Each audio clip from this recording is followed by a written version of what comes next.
Hello to all और आप सभी का स्वागत है हमारे फेबुलस एडू के एसएससी के चैनल पे।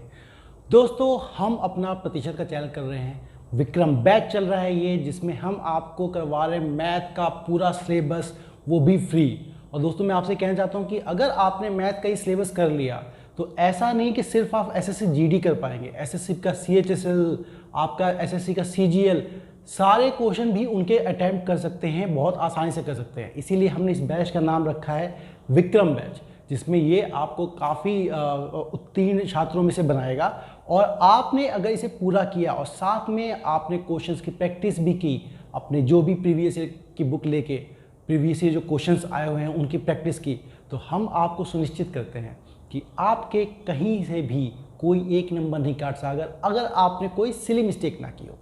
जैसा जैसा हम पढ़ा रहे हैं बिल्कुल वैसे पढ़िए, चीज़ें समझिए, कोई डाउट आए तो हमसे पूछिए, बिल्कुल क्लियर कीजिए। लेकिन आप अपनी मेहनत अपने साथ करते रहिए। और भी बैचेज आपके स्टार्ट होंगे धीरे से, रीजनिंग के और इंग्लिश के, जैसा मैं कहते रहा हूँ। अभी उनकी डेट आई नहीं है इसलिए मैं आपको बता नहीं पा रहा, लेकिन मैथ आपका Monday to Friday 8 to 9 PM बिल्कुल चल रहा है। हिंदी माध्यम के छात्रों के लिए हमने मेन बनाया है, लेकिन इंग्लिश में अब मैं सवालों को अनुवाद भी कर दे रहा हूँ, ट्रांसलेट कर दे रहा हूँ, जिससे आपको भी आसानी हो, कोई दिक्कत ना हो, चीज़ें क्लियरली से चलती रहें, सब कुछ समझ में आते रहें।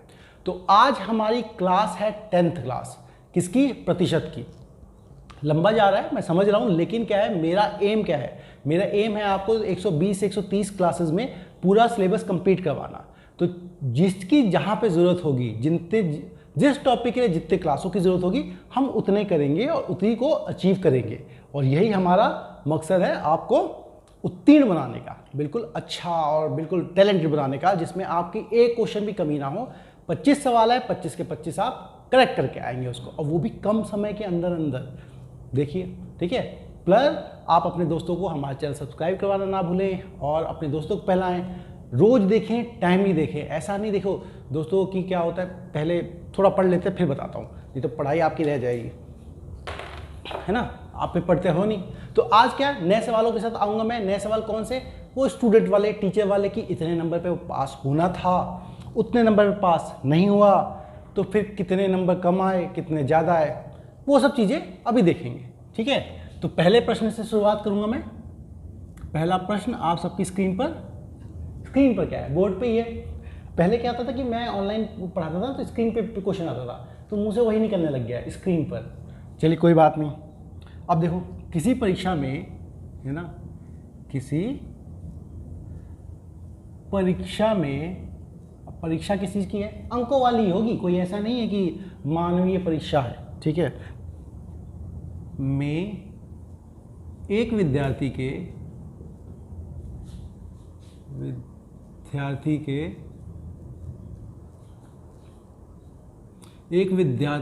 को 41% अंक प्राप्त हुए। 41% अंक प्राप्त हुए और 17 अंकों से वो उत्तीर्ण हुआ, अंकों से पास हो गया, यूँ ही कह देता हूँ मैं, पास हो गया। उत्तीर्ण कहते हैं हिंदी में, ठीक है, पास हो गया, ठीक है जी, हो गया, अच्छी बात है, पास हो गया, ठीक है। लेकिन एक दूसरा विद्यार्थी था, है ना, एक दूसरा विद्यार्थी, उसके साथ दिक्कत आ गई। दूसरा विद्यार्थी को 30% अंक मिले, अंक प्राप्त हुए,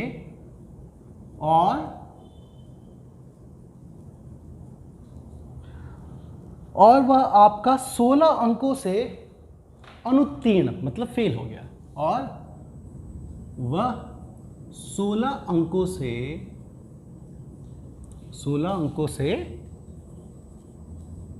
अनुत्तीर्ण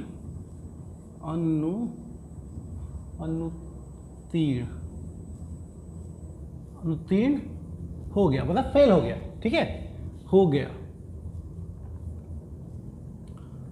तो बताइए कि न्यूनतम कितने अंक चाहिए पास होने के लिए। न्यूनतम अंक उत्तीर्ण होने के लिए, उत्तीर्ण होने के लिए, ठीक है। अरे के लिए भी लिखो यार, इसको क्यों छोड़ रहे हो,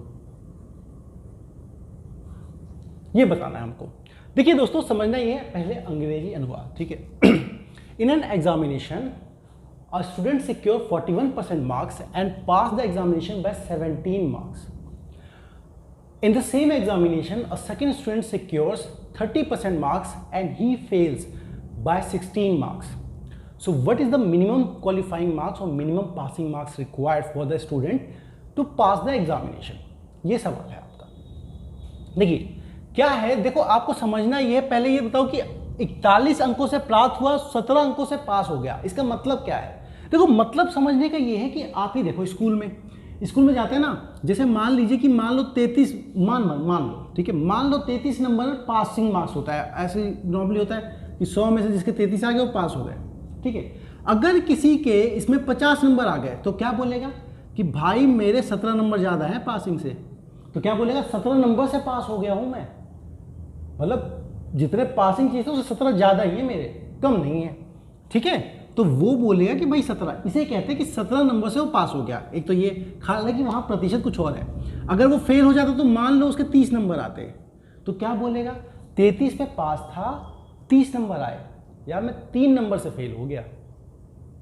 तो जितने प्रतिशत नंबर आए और जितने से फेल हो गया, मतलब मान लो 30 नंबर आए और 3 नंबर से फेल हो गया, तो 30 नंबर में जितने से फेल हो गया उसको जोड़ दूं तो यहाँ पहुँच जाऊँगा।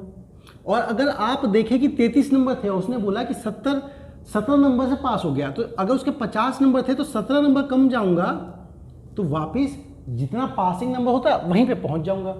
तो मोटा मोटा आपका ये बात यही कहना चाहता है। तो अब देखिए यहां पे क्या है, यहां पे देखो हमें पासिंग मार्क्स नहीं पड़ा, लेकिन अगर तुम समझना चाहो तो यूं समझ सकते हो कि मान लो यहां पे 0 नंबर है उसके 0% और यहां पे आपका 100% नंबर है वो पेपर के, ठीक है। एक तरीका तो ये। अब उसने क्या है 41% नंबर है, मान लो पासिंग मार्क्स कहीं यहां होगा, ये होगा पासिंग मार्क्स, ये हमारा है पासिंग मार्क्स। अब उसके कितने नंबर आए हैं 41% और 17 नंबर ज्यादा है, तो मैं एक परसेंटेज में अगर देखूं तो 41 यहां पे है 41%, ठीक है, और पासिंग मार्क्स है वो 17 नंबर ज्यादा है, ये भी कह रहा है वो, ठीक है।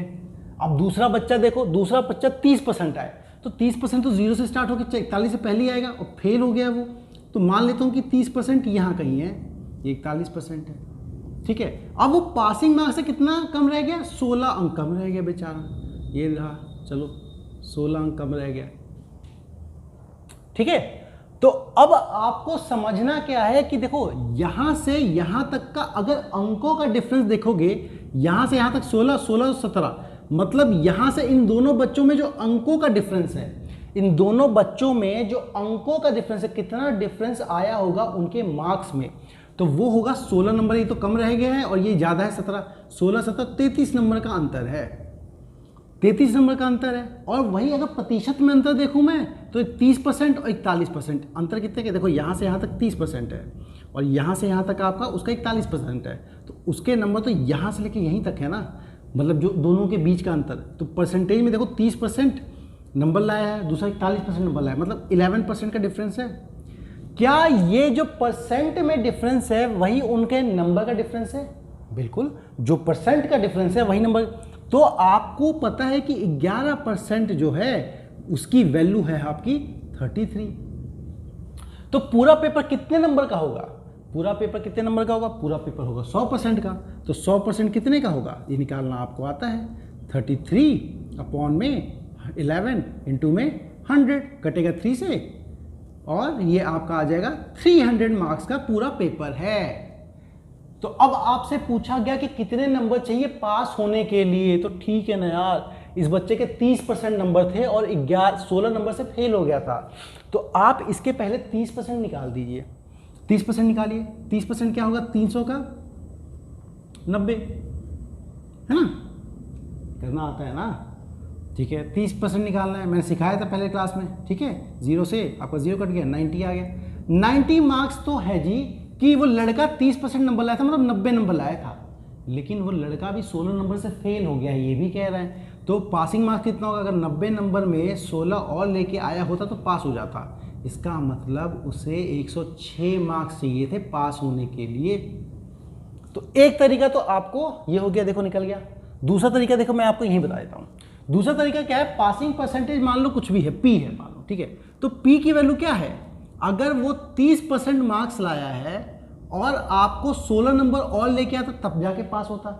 या फिर दूसरा क्या है? जो दूसरा लड़का है वो 41% नंबर लाया है और वो 17 नंबर ज़्यादा लाया है, तो मतलब -17, अगर इसमें 17 घटा दूंगा तो पासिंग मार्क्स से बराबर आएगा, बिल्कुल आएगा। तो अब ये दोनों तो बराबर हैं, तो आप करेंगे 41% - 17 इज इक्वल टू 30% प्लस 16। अब परसेंट वाला इधर लेके जाओ, ये क्या होगा? 41 में से 30 चला जाएगा, हमें पता है, -30% इज इक्वल टू 16 प्लस 17, यानी 11% इज इक्वल टू आपका 33।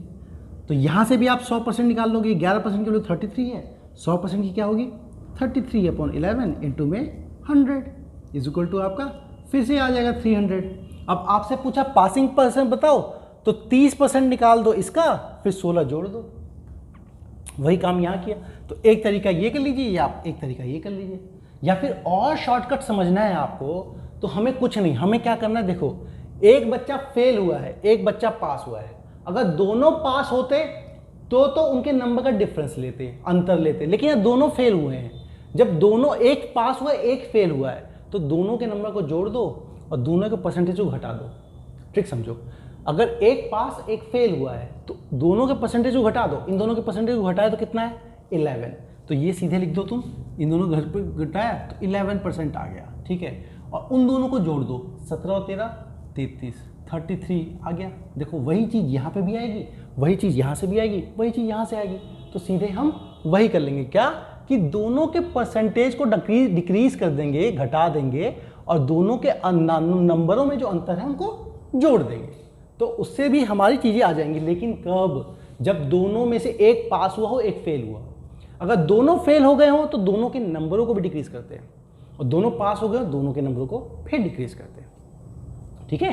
तो इस तरह से चीज़ें होती हैं, एकदम से नहीं। तो आप, मैं उम्मीद करता हूँ समझ गए होंगे, मैंने आपको इस तरह से समझा के दिखाया और इस तरह से बताया कि पी मान लोगे आप तो भी चीज़ें हो जाएंगी, ठीक है। चलो और देखते हैं, है ना। तो अब आप इसे समझ गए होंगे। और सवाल लेता हूँ मैं, क्योंकि देखो जितने ज़्यादा हम सवाल करेंगे उतने ज़्यादा हम सीखेंगे। वैसे भी आपको एक क्लास के अंदर, जो मैं 1-1 घंटे की आपकी क्लास ले रहा हूँ, तो मुझे लगता है 8 से 9 सवाल करवाता हूँ, ठीक है, 8 से 9। तो आज 10th क्लास है, अगर मान लो 10th क्लास की कंप्लीट होते ही आपके 80 से 90 सवाल तो मैंने करवा दिए, और कुछ सवाल आपने घर पे करेंगे, तो प्रतिशत के सोचिए आप 300 से 400 सवाल कर लेंगे, है ना। जब तक खत्म होगा मुझे लगता है 13 लेक्चर लगेंगे, 12 लेक्चर लगेंगे, 12 क्लासेस होंगी। तो 12 क्लासेस का मतलब 108 120 क्वेश्चन करीब मैं करवा दूंगा, और उतना ही आप कर लोगे, उससे ज़्यादा ही करोगे ना, उसी बेस पे प्रैक्टिस, तो चीज़ें हो जाएंगी। लेकिन दोस्तों हमारा काम जरूर करना, हमारे चैनल को और अपने दोस्तों सब्सक्राइब करवाओ, ताकि उनको भी पहुँचे, वो भी देख सकें कितनी अच्छी क्वालिटी होती है पढ़ाई की, शिक्षा के स्तर की, ठीक है। चलिए देखते हैं। अब इसमें मैं क्या 3-4 चीज़ें ले लेता हूँ। किसी परीक्षा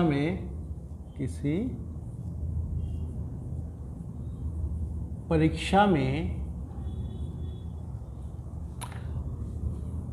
एक विद्यार्थी, है ना, एक, मैंने क्यों मिटा दिया यार, उसी पे लिख देता, आसान रहता है ना। विद्यार्थी 29% अंक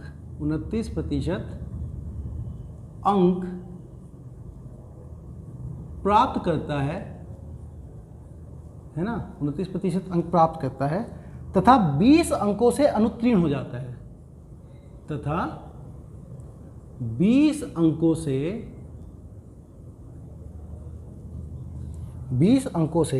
अनुत्तीर्ण हो जाता है।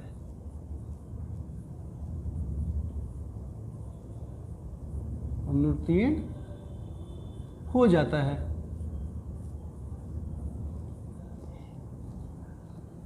एवं दूसरा विद्यार्थी दूसरा विद्यार्थी, जो दूसरा विद्यार्थी वो क्या करता है, देखो वो तेज होता है, वो 39% अंक प्राप्त करता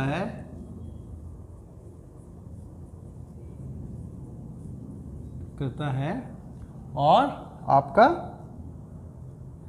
30 अंकों से उत्तीर्ण हो जाता है, और 30 अंकों से, है ना, 30 अंकों से उत्तीर्ण, यानी उत्तीर्ण मतलब पास जी, है ना, पास, उत्तीर्ण हो जाता है। तो 3 चीज़ें ज्ञात कीजिए। पहला क्या है कि न्यूनतम उत्तीर्ण मार्क,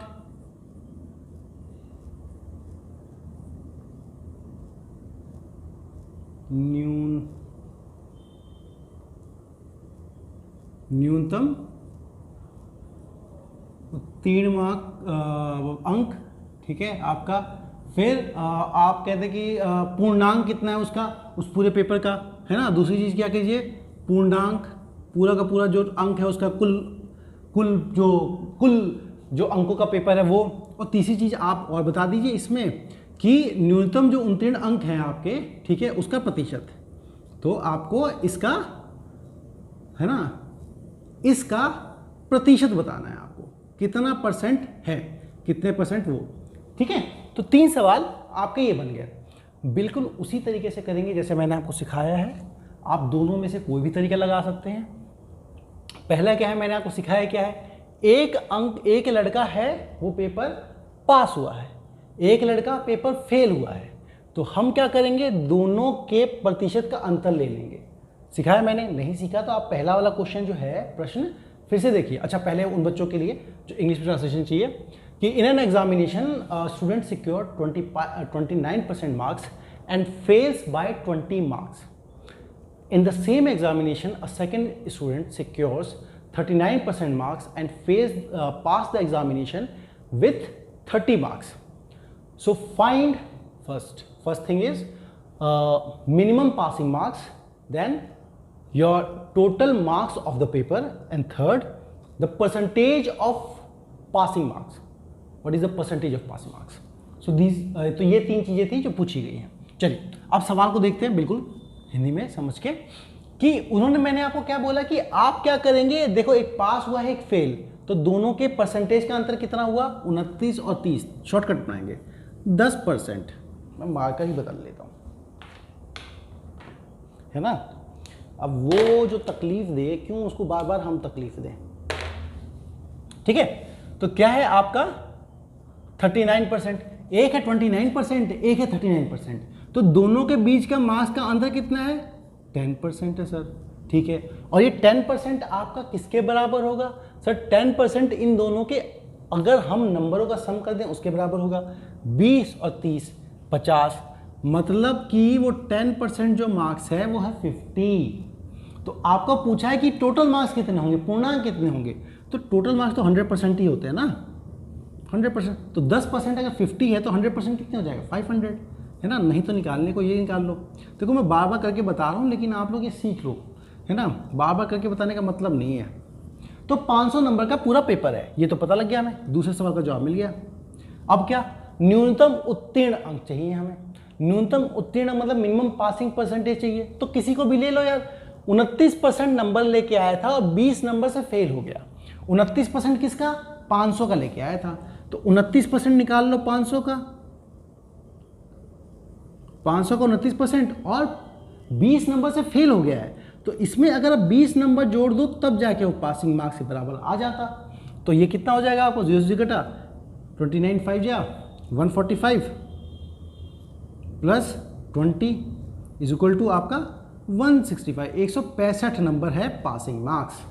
हो गया, तो आपको पहला सवाल भी आ गया। अब पूछा कितना प्रतिशत है, तो देखो 165 नंबर पे पास होता है कितने में से, 500 में से।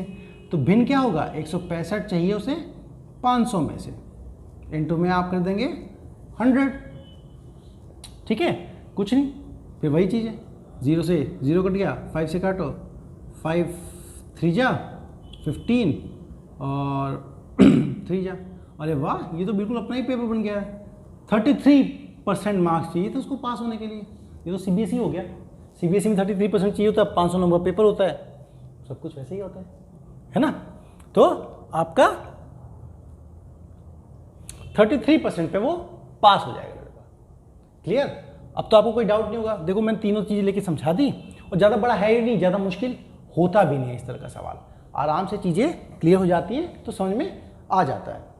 अब एक और सवाल लूँगा ताकि और आपको बिल्कुल कहते हैं क्रिस्टल क्लियर, बिल्कुल आर पार बिल्कुल चीज़ समझ में आ जाए, कोई तकलीफ ना हो किसी चीज़ की, है ना, किसी चीज़ की कोई समस्या रहे ही ना कि आपको ऐसा लगे कि समझ में आ नहीं सकता हो। अरे है ना, देखिए आप लोगों को सवाल करते रहना है, प्रैक्टिस करते रहना है ना। इसी श्रृंखला में 10वीं क्लास है आपकी आज प्रतिशत की, तो वो नहीं हो सकते। अरे यार मैंने फिर मिटा दिया, मुझे याद था उसी में लिख देता, डाटा चेंज कर फिर लिखना पड़ेगा। चलो जल्दी लिखते हैं। किसी परीक्षा में एक विद्यार्थी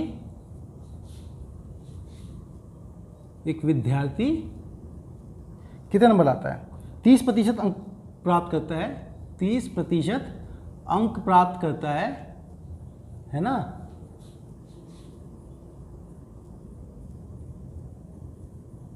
और 25 अंकों से फेल हो जाता है, 25 अंकों से फेल हो जाता है।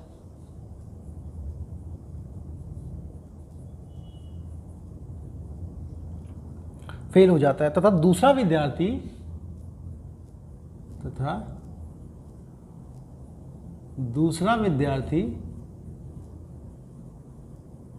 40% अंक प्राप्त करता है। देखो अंक प्राप्त करता है, और है ना, बाबा क्या लिखे, और अच्छा, और वह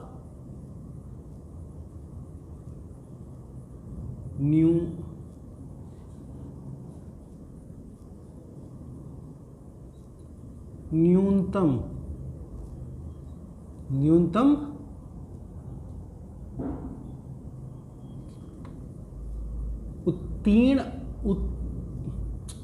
यार ये भी ना, उत्तीर्ण अंक से 25% ज़्यादा, ये अच्छा सवाल है, ज़्यादा है ना। तो बताओ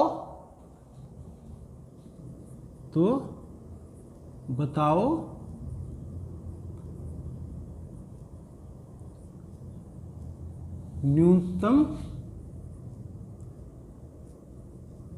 उत्तीर्णांक क्या है? ठीक है, ये समझिए, ये अच्छा सवाल है। ठीक है, इसमें आगे पीछे नहीं होगा।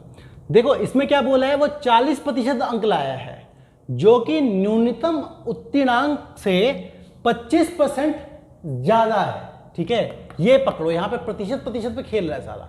एक बच्चा 30% अंक लाया है और वो 25 अंकों से फेल हो गया है।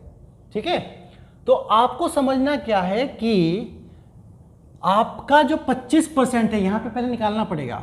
ये जो 40% लाया है, 40% वो क्या है, न्यूनतम उत्तीर्णांक का 25% ज्यादा है। तो देखो 25% ज्यादा मैं समझाया था आपको लोगों को। 25% का मतलब क्या होता है, 1/4। मतलब कोई चीज अगर 4 है तो उसमें 1 ज्यादा है, मतलब वो 5 है। ठीक है, तो जो 5 है वो 40% के बराबर है। तो जो 5 है वो है उसका 40% के बराबर, और उसको पास होने के कितना चाहिए, न्यूनतम उत्तीर्णांक 40, 4। ठीक है, जो 5 है, क्योंकि 4 में ज्यादा लेके आया ना, उतना 25% ज्यादा लाया है। 25% का मतलब ये 4 में 1 ज्यादा लाया है, 5, तो 5 की वैल्यू हो गई 40। तो आपको पूछा है कि न्यूनतम उत्तीर्णांक कितना है, वो है आपका 4। उसकी वैल्यू कितनी हो जाएगी, ये आप कर देंगे 40/5 इंटू में 4, 8 4 जा 32, मतलब 32% हमारा पासिंग मार्क्स है। ठीक है, 32% पे वो बच्चा पास हो जाएगा, हो गया। ठीक है, उत्तीर्ण हो जाएगा। तो अब क्या है, अब समझो, देखो 32% पे पास होता है वो, फिर उसने क्या कहा, एक बच्चा है वो 30% नंबर लाया है और 25 अंक से फेल हो जा रहा है, तो क्या 32% मेरा क्या होगा, कुछ नहीं होगा जी। ठीक है, 32% क्या है मेरा, 30% में 25 अगर मैं जोड़ देता, 25 नंबर और ले आता तो 32% के बराबर हो जाता। इसका मतलब इसको इधर लाओ, तो ये है 32%, तो 32 में से 30 चला गया तो 2% ही आपका 25 के बराबर है। नहीं तो समझ लो ना आप, देखो 32% पे पास होता, 30% लाया है, 25 नंबर कम रह गया है, तो जो 2% है वही तो 25 के बराबर है। तो जी हमारा जो 2% है वो 25 के बराबर है। तो पूरा हमें पेपर पास करने के लिए कितना चाहिए, 32%, और 32% ही पूछा है ना। तो 32% पूछा है उसने, तो 2% है 25, तो 32% कितना होगा, ये निकाल दीजिए। कैसे आएगा, 25/2 इंटू में 32, ये कटा 16 से, 25 इंटू में 16, ये आपका आ गया 400, हो गया बस। तो 400 नंबर पे क्या है, वो बच्चा पास हो जाता। इजी है ना, आसान, अरे बहुत ही आसान है। तो चीज़ें आप समझेंगे करेंगे तो ही हो पाएंगी, ऐसे नहीं हो सकती है ना, बिना समझे बिना कुछ किए हुए। चलिए, तो अब ये इस तरह के सवाल हो जिसमें मतलब कुछ चीज़ें घुमा फिरा के पूछा होता, तो मैंने आप लोगों को करवा दिया। अब मैं आपको थोड़ा सा है ना वेन डायग्राम जो होता है उस तरह के सवाल बताता हूँ कि उसका मतलब क्या होता है। पहले मैं थोड़ा आपको समझा दूँ कि वेन डायग्राम होता क्या है, किस लिए कर, हालांकि आप ये सब चीज़ें वेन डायग्राम जो है वो रीजनिंग में पढ़ेंगे, है ना, वो रीजनिंग का टॉपिक है, लेकिन फिर भी गणित में भी आता है ना, गणित में आता है, प्रतिशत में है, इसीलिए देखिए वेन डायग्राम है ना, वेन डायग्राम। अब इसकी हिंदी नहीं आती, वेन भाई साहब थे, भाई साहब तो नहीं, ताऊ जी ताया जी होंगे, ताऊ जी तो इन्होंने बनाया होगा इसलिए इनका नाम पड़ा होगा, तो इसके नाम की तो कोई हिंदी होती नहीं है ना। संतोष की कोई अंग्रेजी हो सकती है क्या, संतोष लड़की किसी लड़की का नाम है, ऐसा तो नहीं होता ना कोई कि क्या है कि किसी का नाम बदल जाए, पीस संतोष है ना, शांति किसी लड़की का नाम है तो कोई अंग्रेजी से बोलेगा पीस कम हेयर, ऐसा नहीं ना, शांति बुलाएगा, तो वैसे उनका नाम था तो नाम था। चलो अब समझते हैं, देखो वेन डायग्राम क्या होता है, हम किसी चीज़ को ना, किसी चीज़ को समेट के दिखाते हैं, तो दिखाते हैं कि भाई उस डब्बे में है। अब कहते हैं कि मान लो इस डब्बे में है सारी चीज़ें, ठीक है, इस डब्बे में है सारी चीज़ें। जैसे क्या है कि तुमसे कहा है कि क्लास के सारे बच्चे बताओ, तो तुम कह दो कि ये क्लास के सारे बच्चे हो गए, इससे बाहर क्लास के बच्चे नहीं होंगे। जैसे क्या होगा, रीजनिंग में आपने पढ़ा होगा, मान लो कि ये सारे डॉक्टर हैं और ये सारे आपके मेल हैं, है ना, आदमी हैं, ये डॉक्टर हैं, तो दोनों अलग अलग हैं। इसका मतलब भाई ये है ये लड़कियां होंगी, लेडी होंगी, ये मेल होगा। अगर आपका वेन डायग्राम ऐसा बनता, इसका मतलब क्या है, अगर आपसे कोई कहता है कि ये डॉक्टर है और ये कहता है ये मेल है, तो ये देखो डॉक्टर वाली गोला आपका मेल वाले गोले से भी मिल रहा है यहाँ पे। इसका मतलब ये क्या चीज़ है, ये वो जगह है जहाँ पे लोग डॉक्टर तो हैं और मेल भी हैं, तो ये मेल डॉक्टर हो जाएगा जो दोनों में होगा। ठीक है, तो अगर मैं इसके अंदर ही चीज़ बनाऊँ, ठीक है, जैसे मैं आपको इसके अंदर चीज़ बनाऊं और मैंने ये कहा कि ये क्लास में वो बच्चे हैं जो पास हो गए, है ना, ये गोला उन बच्चों को बता रहा है जो क्लास में पास हो गया, तो इस गोले के बाहर की ये जो जगह है ये क्या है, ये उन बच्चों को बताएगी जो फेल हो गए। ठीक है, क्यों, क्योंकि भाई ये पूरा जो डब्बा है ना, इस पूरे को मैं 100% मानता हूँ कि ये पूरा 100% है, तो पूरा 100% है। अगर मैंने इसका ये पार्ट कुछ मान लिया, मान लो 50% है, तो इसका बाहर वाला पार्ट कितना होगा, देखो पूरा 100% है, पूरा का पूरा अगर 100% है, अंदर 50 है तो बाहर कितना 50 होगा। अगर अंदर 40 हुआ तो ये 40 हुआ। ठीक है, अब मैं बताता हूँ आप लोगों को ये कॉमन वाला गोला क्या होता है ना, ये कॉमन वाला गोला क्या होता है। जो मतलब जो दोनों में आता है उस गोले का मतलब समझो। देखो ऐसा करो, मान लो कि आप 3 दोस्त हो, है ना, रमेश, सुरेश और एक और विशेष बता दो, महेश। ठीक है, अब 3 दोस्त हो। अब आपसे ये कहता है कि भाई ये वेजिटेरियन है, ये नॉन वेजिटेरियन, मतलब नहीं वेजिटेरियन नॉन वेजिटेरियन सॉरी, कि ये क्रिकेट खेलता है, ये फुटबॉल खेलता है, और ये क्रिकेट और फुटबॉल दोनों खेलता है। ठीक है, और फुटबॉल दोनों खेलता है। तो इसको अगर आपको वेन डायग्राम बनाना होगा तो कैसे बनाओगे कि मान लो भाई ये है मेरा क्रिकेट खेलने वाले लोग, ये है मेरा क्रिकेट खेलने वाले लोग। अब लोग क्या, क्रिकेट फुटबॉल मतलब सॉरी, ये है मेरा फुटबॉल खेलने वाले लोग। ठीक है, तो आप रमेश को कहां रखोगे? रमेश क्रिकेट खेलता है, फुटबॉल नहीं खेलता। एक बार बताओ, फुटबॉल का गोला कौन सा है? ये वाला गोला फुटबॉल का है, ये वाला गोला फुटबॉल का है। तो ये जो पार्ट है, देखो ये वाला पार्ट क्या है, इस फुटबॉल को छू नहीं रहा है लेकिन क्रिकेट को छू रहा है। तो इस वाले पार्ट में आएगा आपका रमेश। ठीक है, क्यों? क्योंकि रमेश क्रिकेट खेलता है, फुटबॉल नहीं खेलता रमेश। अब आपको क्या है कि फुटबॉल खेलने वाले में सिर्फ महेश है, और फुटबॉल सिर्फ और सिर्फ फुटबॉल कौन सा होगा? देखो ये पूरा गोला फुटबॉल का है, लेकिन ये क्रिकेट वाला पार्ट इधर भी तो है। अगर यहाँ पे रखा तो क्रिकेट में भी आ जाएगा, लेकिन हमारा महेश तो सिर्फ फुटबॉल खेलता है। तो ये जो भाग है, बस ये भाग, इसका मतलब होगा कि ये है मेरा महेश, है ना। अब ये कौन सा पार्ट है? ये वो पार्ट है जहाँ पे क्रिकेट भी है, जहाँ पे फुटबॉल भी है। तो ये वो लोग होंगे जो क्रिकेट और फुटबॉल दोनों खेलते हैं। तो ये क्या हो जाएगा हमारा? सुरेश। ठीक है, अब अगर आपसे कोई ये पूछे कि क्रिकेट कितने लोग खेलते हैं, तो क्रिकेट यार रमेश भी खेलता है, सुरेश भी खेलता है, रमेश भी खेलता है, सुरेश भी खेलता है, 2 जने खेलते हैं क्रिकेट। फिर आपसे कोई बोले फुटबॉल कितने जने खेलते हैं, तो फुटबॉल हमारा महेश भी खेलता है, सुरेश भी खेलता है, तो 2 जने खेलते हैं फुटबॉल। तो कोई आपसे पूछे कितने जने कुल हैं, तो क्या करोगे? 2 फुटबॉल खेल रहे हैं, 2 क्रिकेट खेल रहे हैं, 4 जने हो गए? नहीं, जने तो सिर्फ 3 हैं। क्यों? क्योंकि जो चीज़ क्रिकेट में भी है, जो चीज़ फुटबॉल में भी है, आप उन दोनों को जब जोड़ रहे हो तो वो 2 बार जुड़ जा रहा है। क्यों? सुरेश इधर भी आ गया क्रिकेट में, सुरेश इधर भी आ गया। तो हमें क्या करना होगा कि टोटल जोड़ना होगा, तो हम क्रिकेट जोड़ेंगे प्लस फुटबॉल जोड़ेंगे, फिर उसमें से जो कॉमन 2 बार जोड़ लिया उसको एक बार घटा देंगे। ठीक है, जो फुटबॉल और आपका क्रिकेट दोनों में हो। तो देखो कितने जने हैं टोटल? 2 + 2 - 1, 4 - 1 3 हो गया। अब यही आपका अगर मान लो 3 जने इसमें होते, 3 जने इसमें होते और 4 जने इसमें होते, तो 3 + 3 - 4, 6 - 2, 2 ही जने हो जाते। ठीक है, क्लियर? कोई डाउट तो नहीं है ना? डाटा मैंने गलत ले लिया, 3 + 3 नहीं हो सकता, क्योंकि अगर 4 है तो 3 तो नहीं हो सकता, है ना, पूरा का पूरा।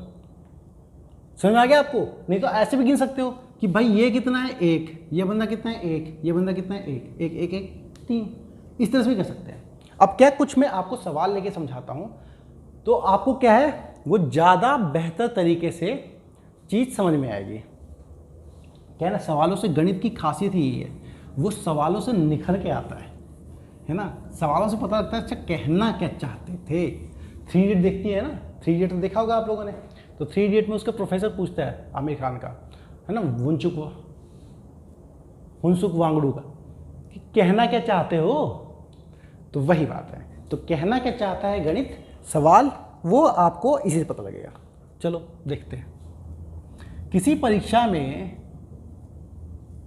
किसी एक तो परीक्षा खत्म नहीं हो रही भाई साहब की, इतनी परीक्षा चल रही दुनिया में। किसी परीक्षा में 85% छात्र गणित में 80% छात्र और 80% छात्र अंग्रेजी में तथा 70% छात्र 70% छात्र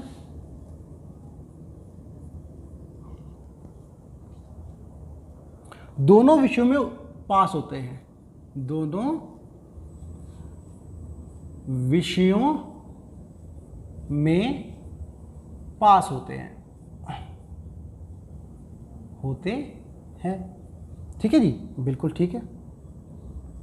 तो परीक्षा में कुल कितने प्रतिशत विद्यार्थी फेल हो गए? तो परीक्षा में कुल कितने प्रतिशत छात्र अनुत्तीर्ण हो गए? अनुत्तीर्ण हो गए। चलिए ये बताना है आपको, ठीक है, कितने प्रतिशत छात्र आपके अनुत्तीर्ण हो गए हैं जी। तो समझना क्या है, देखो मैं ये पहला सवाल है इसलिए समझा रहा हूं आपको। हमें कुछ नहीं, हमें पता है कितने हैं, एक गणित है, एक अंग्रेजी है और एक दोनों मिला के है। तो वेन डायग्राम बनाना होगा। एक किसका बनाऊंगा मैं, ये बना दिया मैंने अंग्रेजी का, है ना, अंग्रेजी, अंग्रेज चले गए, अंग्रेजी छोड़ गए। अच्छा पहले अंग्रेजी से याद आया, मुझे ट्रांसलेट करना है ना। तो क्या है कि in an examination 85% students passed in math, 80% student passed in English and 70% student passed in both subject. So how many students failed in both? ठीक है, तो ये अंग्रेजी का गोला हो गया, है ना, और ये मेरा गणित का गोला हो गया, क्योंकि दोनों पास हुए हैं। अच्छा ठीक है, एक बात बताओ, ये पूरा गोला अंग्रेजी का है ना, लेकिन दोनों में पास होने वाले कितने हैं? ये है मेरे 70%, ठीक है, ये है मेरे 70%। अब आपसे एक बात बताओ, पूरे अंग्रेजी में आपके 85% पास हुए हैं, लेकिन अंग्रेजी का ये भाग तो 70 हो ही गया, तो बस ये भाग बच गया। तो ये भाग कितना हो गया? ये पूरा मिला के 85 है, 85 है, और ये है 70, तो ये कितना हो जाएगा? 15 हो जाएगा। क्यों? 15 और 70 85। चलो अब गणित की बात करते हैं। गणित पूरा मिला के बोला है कि 80% है, पूरा मिला के 80%, यहाँ से लेके यहाँ तक, लेकिन आपका 70 तो यही है, तो ये कितना होगा? पूरा का पूरा मिला के 80 है, ये है 70, तो ये मेरा 10 होगा, ठीक है, ये भी हो गया। नहीं तो आपको टोटल छात्र निकालने का तरीका ही बताया था मैंने। क्या करो, इसको और इसको जोड़ दो और उसको घटा दो जो पास हुए हैं, है ना। नहीं तो आप ऐसे भी सीख जाओ। देखो मैं वो करवा देता हूँ। उसमें क्या है, 85% उसमें पास है, 80% उसमें पास है, और मैंने क्या बताया था कि दोनों को जब जोड़ोगे तो जो कॉमन है उसको घटा दो। तो कॉमन क्या है? -70 को घटा दो। इसका मतलब 95% बच्चे पास हो गए, है ना। तो फेल कितने हो गए? अरे 95% बच्चे जब पास हो गए, 10 हो गया, 10 85, 95% बच्चे पास हो गए हैं, तो दोनों के दोनों में फेल हो जाने में कितने होंगे? अरे 100% तो टोटल बच्चे होते हैं, 90% पास हो गए, 5%, और क्या। वही चीज़ यहाँ से देखते हैं, ठीक है। मैंने क्या बोला आपको, ये टोटल कितने हुए? देखो 70% और 15%, 85% प्लस 10, ये पूरा मिला के आपका गोला है 95% का, और ये सारा गोला पास होने का है। और मैंने क्या कहा था, इसके बाहर जो होगा वो फेल होने का होगा, और पूरा मिला के 100% होता है। अंदर 95 है तो बाहर कितना होगा? 100 था पूरा, अंदर 95 है तो बाहर कितना होगा? 100 में से 95 घटा दो, 5%। इसका मतलब 5% बच्चे जो बाहर हैं वो फेल ही होंगे। वही चीज़ हमने यहाँ से भी निकाल दी कि 95% बच्चे पास थे, तो ये इतने फेल है। देखा आपने, बस एक आपने गोला बनाया और चीज़ें आसानी से आपके समक्ष आके रह गई, है ना। सीधे क्लियरली दिखने लग जाता है, कुछ अलग से करना नहीं पड़ता है, सामने बिल्कुल है। तो ये फायदा है आपके वेन डायग्राम का, ठीक है। चलिए अब एक ऐसे ही मैं मतलब सवाल बनाता हूँ, उसको आप लोग करेंगे, ठीक है। ये हटाता हूँ, ये भी हटाता हूँ, ये भी हटाता हूँ, विषय देख लेंगे, विषय क्या है क्या नहीं है, ठीक है। ठीक है, लीजिए, इस बार 70% छात्र गणित में हो गए हैं, फिर 80% आपके अंग्रेजी में हो गए हैं तथा 50 तथा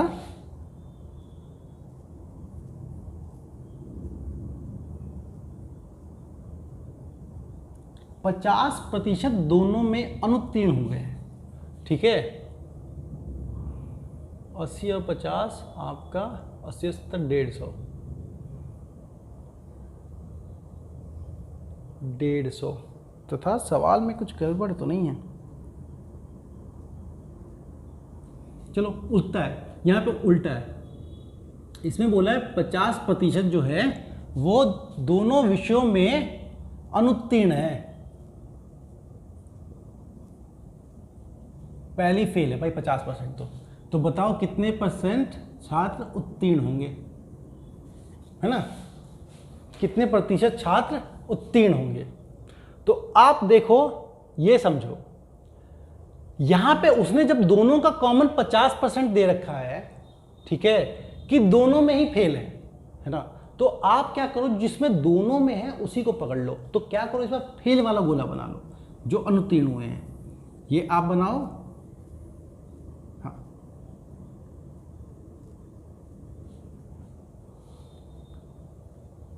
ठीक है। इस सवाल में कुछ तो गड़बड़ है, पता करो दया। ठीक है। चलिए देखते हैं। अंग्रेजी गणित में छात्र कितने? 70%। ये पहले गणित का बना लेता हूं मैं, और ये आपका अंग्रेजी का। ठीक है। फेल होने वाला बताऊं, पास होने वाला बताऊं? फेल होने वाले देखते हैं, है ना? फेल होते हैं, लेकिन क्या है ना, 50% दोनों में ही अनुत्तीर्ण है। आप समझिए, ठीक है। अगर आपके 50% दोनों में ही अनुत्तीर्ण है, दोनों में फेल है, तो जो टोटल होना चाहिए ना, वो आपको 50% होना चाहिए था। टोटल यहाँ पे 50% होना चाहिए, लेकिन क्या है, 70-80 छात्र फेल हैं, तो वो 50 नहीं, इसको 5% कर लीजिए। 5 भी नहीं, 10 कर लो, 10 ठीक रहेगा। ठीक है, 10%। तो अब देखो, 10% आपके बच्चे फेल हैं। ठीक है, 10% जो आपके स्टूडेंट हैं वो हैं फेल हैं। तो कितने प्रतिशत बात उत्तीर्ण हुए हैं? कुछ सवाल में गलती है यार। किसी परीक्षा में 70% गणित में, 80% विद्यार्थी अंग्रेजी में उत्तीर्ण हुए एवं 50% विद्यार्थी दोनों विषयों में अनुत्तीर्ण हुए। तो बताओ परीक्षा में कुल कितने प्रतिशत विद्यार्थी उत्तीर्ण हुए? चलो देखते हैं, उसको 10 कर लेते हैं। कुछ तो गड़बड़ है, क्योंकि 70% इधर हो गए, 80% उधर हो गए, तो 10%, 50% कैसे अनुत्तीर्ण हो सकते हैं? ठीक है, तो देखो, अगर 10% आपके दोनों विषयों में अनुत्तीर्ण है, तो ये पास का बना रहा हूं मैं, पास का। ठीक है, तो ये जो बाहर का होगा 10% पास होंगे, तो टोटल जो पास हो गए होंगे, मतलब ये पूरा गोला मेरा पूरा मिला के 90% होना चाहिए। क्यों? 10% तो फेल हो गए हैं, तो 90% पास हो गए।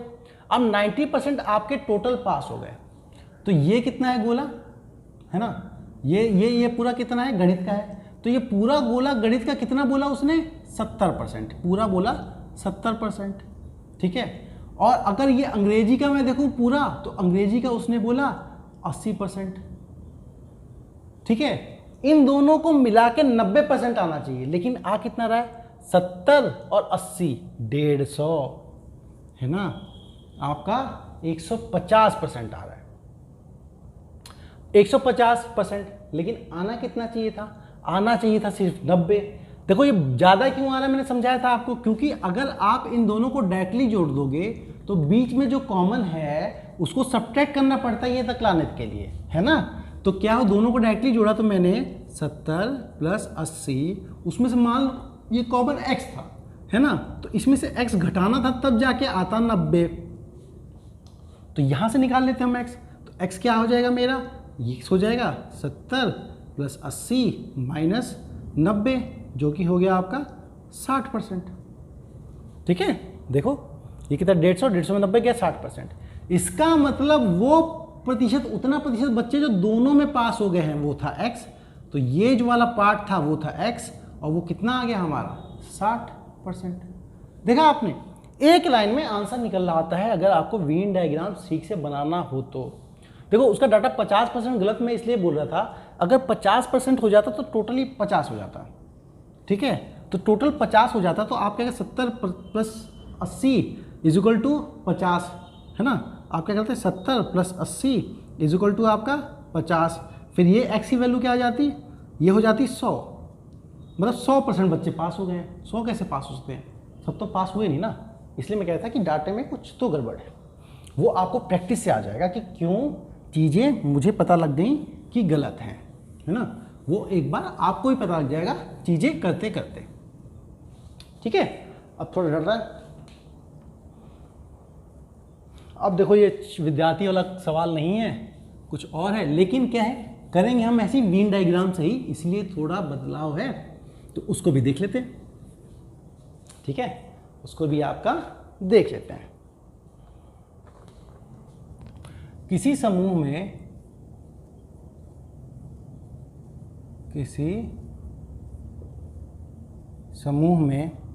70% लोग अंग्रेजी बोलते हैं, है ना, कहीं होगा ये यूरोपियन, अंग्रेजी बोलते हैं।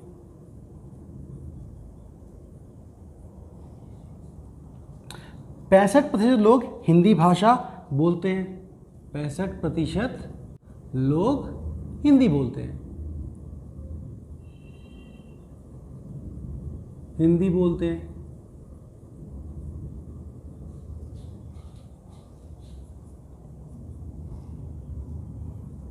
और 27% लोग कोई भाषा नहीं बोलते और 27% लोग कोई भाषा नहीं बोलते। ऐसा कैसा हो सकता है यार, कोई भाषा ही नहीं बोले, बिना भाषा बोले क्या मतलब, कुछ तो भाषा बोलोगे ना यार, कुछ तो बोलो, कैसे पता लगेगा। चलो जो सवाल क्या गलत है, 27% लोग कोई भाषा नहीं बोलते, कोई भाषा नहीं बोलते, तो कितने प्रतिशत लोग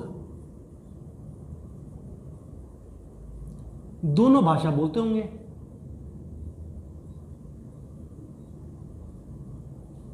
दोनों भाषा बोलते हैं,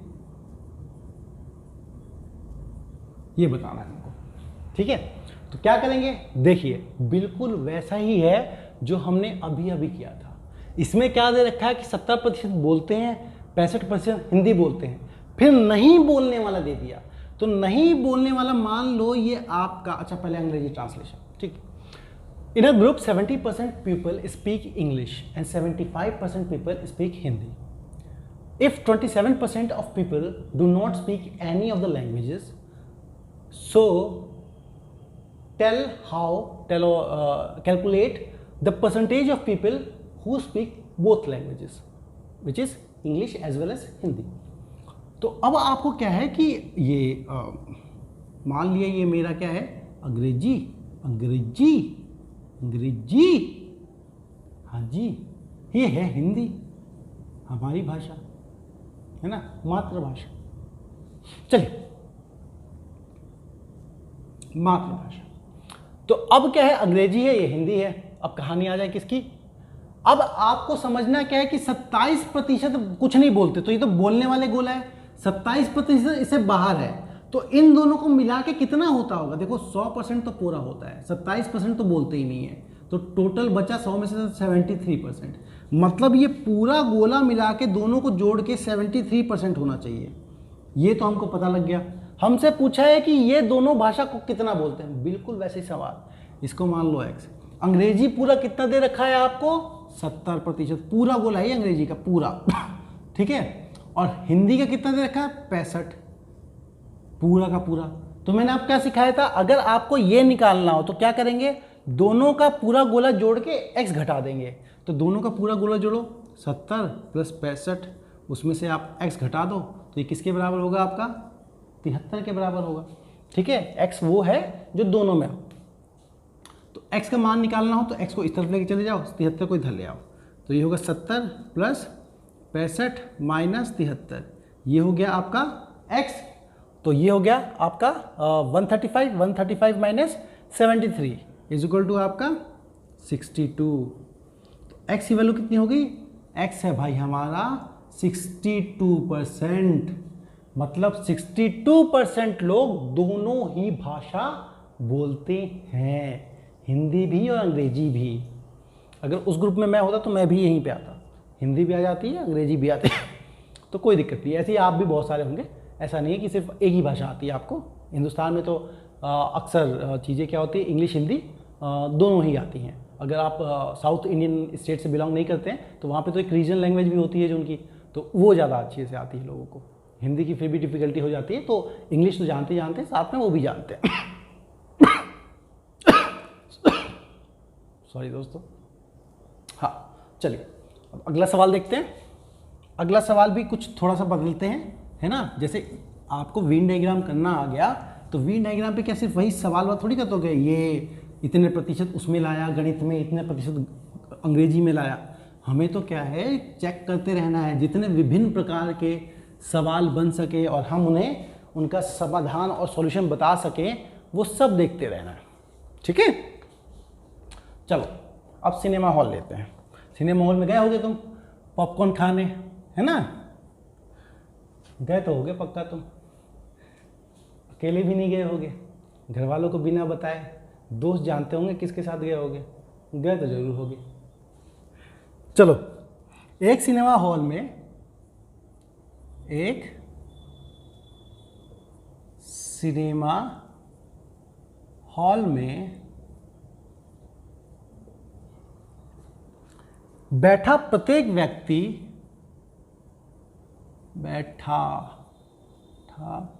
प्रत्येक व्यक्ति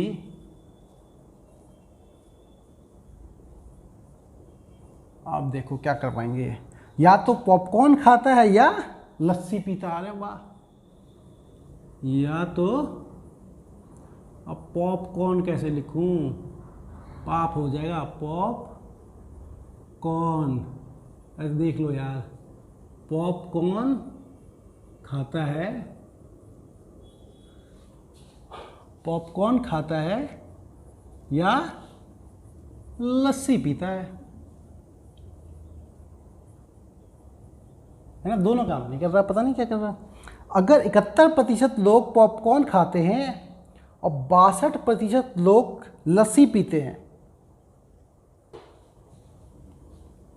अगर 71% लोग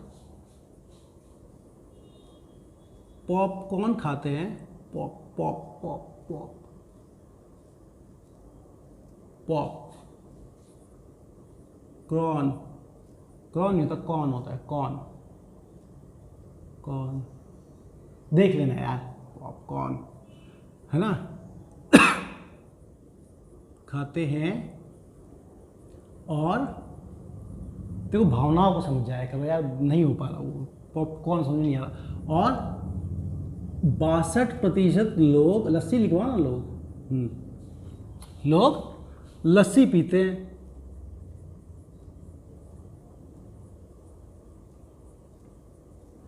अगर 999 लोग क्या करते हैं,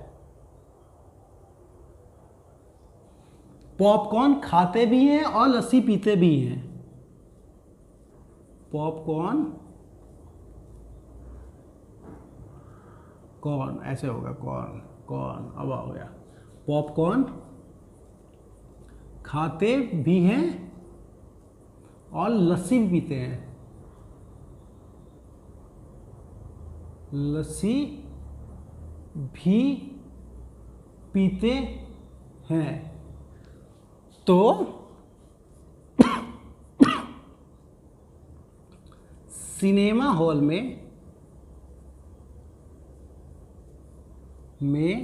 लोगों की संख्या बताइए।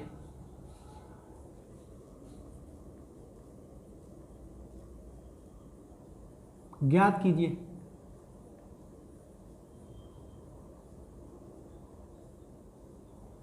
ये कीजिए ज्ञात, ठीक है, कुछ ज़्यादा ही लिख दिया कहानी की तरह, पर वो आप कर सकते हैं, समझदार लोग हैं आप, आराम से हो जाएगा चीज़ें, ऐसी कोई दिक्कत की बात नहीं है। ठीक है, देखो इसमें समझना क्या है, इसमें समझना ये है, बिल्कुल इस बार उसने प्रतिशत नहीं पूछा है, उसने लोग दे दिए हैं, लेकिन हम हर बार गोला बना के वेन डायग्राम बना के प्रतिशत निकाल लेते थे। तो प्रतिशत आपको इस बार भी निकालना है और उस प्रतिशत को बराबर कर देना है, इसके चीज़ें निकल आएंगी। ठीक है, चलो एक तो बोल दिया या तो खाएगा या तो नहीं खाएगा, मतलब ऐसा कोई नहीं है कि कोई नहीं खाने वाला। तो इसका मतलब जो अगर 2 गोले बनाऊं मैं, उसने क्या बोला कि खाना ही है, या तो पॉपकॉर्न खाओगे नहीं तो लस्सी पियोगे। तो मतलब पूरा का पूरा गिला गोला मिला के 100% होना चाहिए आपका, होना चाहिए कि नहीं होना चाहिए? होना चाहिए भाई, क्योंकि या तो खाओगे तो सिनेमा हॉल में हो तो खाओगे, नहीं तो पियोगे, है ना। कोई ऐसा नहीं कि नहीं हो सकता, तो पूरा मिला के आपको 100% होना चाहिए। अब मान लो ये मेरा पॉपकॉर्न है और ये मेरा लस्सी वाला है, ठीक है, ये मेरा लस्सी वाला है। तो पॉपकॉर्न क्या है, 71% लोग खाते हैं, 71% पूरे पॉपकॉर्न का हो गया। लस्सी का पूरा गोला कितने का हो गया, 62% का हो गया। ठीक है, तो अब अगर मुझे ये निकालना हो कि ये कितना परसेंट होगा, तो मैंने अभी अभी सिखाया था, हम सब ने अभी भी देखा था कि ये कैसे निकालते हैं। सर कुछ नहीं करते, हम क्या करेंगे, 71 में 62 जोड़ेंगे और उसमें से x को घटा देंगे, तब जाके हमारा 100 आना चाहिए, तब जाके हमारा 100 आना चाहिए। नहीं तो एक बात और भी जोड़ो, इन दोनों को जोड़ो, इन दोनों को जोड़ो, 71 और 62 को। ठीक है, देख लो x को निकालना हो तो क्या करेंगे सर, 71 62 जुड़ा, ये हो गया मेरा 133, 133 minus x is equal to 100। x को उधर लेके जाऊंगा तो वो क्या हो जाएगा, 133 में से 100 चला जाएगा और वो आ जाएगा x। इसका मतलब हमारा x का मतलब हो गया 33। तो मतलब मेरा जो x है वो 33% है। लेकिन इन्होंने क्या बोला, ये वही बोल रहे हैं, अगर 999 लोग पॉपकॉर्न खाते भी हैं और लस्सी पीते भी हैं, तो क्या मेरा x जो परसेंट में है वो नंबर में 999 है? बिल्कुल है। तो जो 33% है वही में एक्चुअली 999 लोग हैं जो दोनों चीज़ करते हैं, क्योंकि 33% वो लोग हैं जो दोनों चीज़ करते हैं। तो 33% की वैल्यू हो गई 999। ठीक है, इसमें कुछ गड़बड़ आएगी, नंबर कटेगा नहीं और लोग तो पॉइंट में हो नहीं सकते कि 999 नहीं होगा, 99 होगा। ठीक है, आप इसको करेक्ट कर लीजिए, 999 नहीं होगा, सिर्फ 99 होगा। क्योंकि देखो लोग जो है वो पॉइंट में थोड़ी आ सकते हैं, पॉपुलेशन है भाई, संख्या है, संख्या तो पूर्ण होगा ना, पूरा होगा, ऐसा थोड़ी 2.5 लोग हैं और 2.5 थोड़ी हो सकता है, किसी का वजन कम है तो आधा थोड़ी गिनोगे, पूरा गिनेगा। तो 33% लोग आपके 99 के बराबर हैं। तो आपको पूछा है पूरे हॉल में कितने लोग हैं, तो हॉल में तो भाई 100% है ना, तो 100% कितने के बराबर होंगे, तो देख लो 99 अपॉन में 33 इंटू में 100, ये कटा 1 से, ये कटा 3 से, 3 300। इसका मतलब उस हॉल में टोटल 300 लोग हैं। तो ये आपके सामने बिल्कुल समझ, क्लियरली देख लीजिए, क्लियरली समझ लीजिए। तो मैंने आपको वेन डायग्राम भी समझा दिया, उसके सवाल भी करवा दिए, ये भी बता दिया किस तरह से हम सवालों को कर सकते हैं, समझ सकते हैं। वेन डायग्राम का मतलब क्या होता है, उस गोले का मतलब क्या होता है, बीच वाला जो पार्ट है वो कॉमन है जो दोनों में है, तो उसका मतलब क्या है कि वो इसमें भी है वो उसमें भी है, उसको 2 बार काउंट नहीं किया जाना चाहिए जब टोटल की बात की जा रही हो। तो दोस्तों ये था हमारा आज का क्लास नंबर 10। आशा करता हूँ आप लोगों को पूरा समझ में आया होगा। अगर नहीं समझ में आया तो बार बार दोहरा रहा हूँ। एक पहली बात तो पहले लेक्चर से देखना शुरू करो, लेक्चर क्लास जो 1 थी वहाँ से देखना स्टार्ट करो और अभी तक पहुँचो, बीच में मत कूदो, चलती ट्रेन में नहीं चढ़ना चाहिए, नहीं तो समझ में नहीं आएगा। दूसरी बात क्या है कि आप कभी भी हमसे डाउट पूछ सकते हैं कमेंट में या फिर मेल पे या फिर किसी भी तरीके से जिससे आप पूछना चाहें, हम बिल्कुल आपको बताना चाहेंगे ताकि आप लोगों को आसानी हो चीज़ों को समझने में, करने में। और तीसरी बात मैं ये बताना चाहूँगा कि एसएससी जीडी का टॉपिक भले ही हम करवा रहे हो, लेकिन मैं करवा इस तरीके से रहा हूँ कि आप एसएससी सीजीएल का पेपर भी दे दें अगर हिंदी में हो, तो यूपी एसआई का पेपर दे रहे हो या आप हरियाणा का पेपर दे रहे हो, सब में ये काम आएगा और बहुत अच्छे से आएगा। तो दोस्तों और भी लेंगे हम प्रतिशत के साथ, फिर उसके बाद और चैप्टर करवाएंगे। तब तक आप हमारे चैनल को देखते रहिए, यूं ही मेहनत करते रहिए। आप अपनी, आज जैसे था ना कि इतने बच्चे उत्तीर्ण हुए, तो आप भी अपने जो परीक्षा है उसमें जरूर उत्तीर्ण होंगे, बहुत अच्छा करेंगे आप लोग। ये सब हमारी कामना है आप लोगों के लिए। और हमारे चैनल को देखने के लिए दोस्तों बहुत बहुत शुक्रिया। हो सके तो अपने दोस्तों से जरूर सब्सक्राइब करवाएं, हमारे चैनल को और पहुंचाएं ताकि और लोग इसे देख सकें, इसका फ़ायदा उठाएं। आज की क्लास करने के लिए बहुत बहुत शुक्रिया आपका, थैंक यू। वैसे जब शुक्रिया बोल दिया था तो थैंक यू बोलने की क्या जरूरत थी, फिर गलती।